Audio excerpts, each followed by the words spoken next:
ওরে বাপডি, আজকে এত রোদ পড়ছে, এত রোদের ভিতরে কিছু করা যায় নাকি? যাই যাই একটু গোসল করে আসি। আরে বাপডি, ও এখানে কি করে? রোদের ভিতরে দিয়ে ডিম ভাজতাছে। কিছুই বুঝতে পারলাম না, রোদ উঠছে দেখে এখানে ডিম ভাজা শুরু করছে।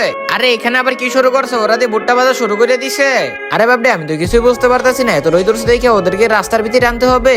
ওদের কাজকর্ম দেখে আমার মাথাটা নষ্ট হয়ে গেছে। তাড়াতাড়ি করে গোসল করে নেই, পানিটা একটু ধরে দেখি ঠান্ডা আছে নাকি।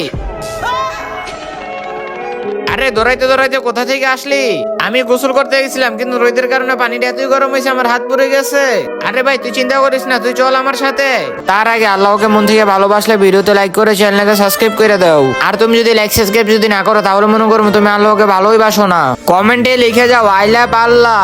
এই তো পানির ভিতরে আইসক্রিমটা দিয়ে দিলাম, এই তো বরফের খোসাটা দিয়ে দিলাম, এই তো এখন ঠান্ডা পানি দিয়ে দিলাম, এই তো লাস্টে লবণের গুঁড়া দিয়ে দিলাম। দেখ হয়ে গেছে ঠান্ডা পানি, এখন গোসল করে নে। मेरे तो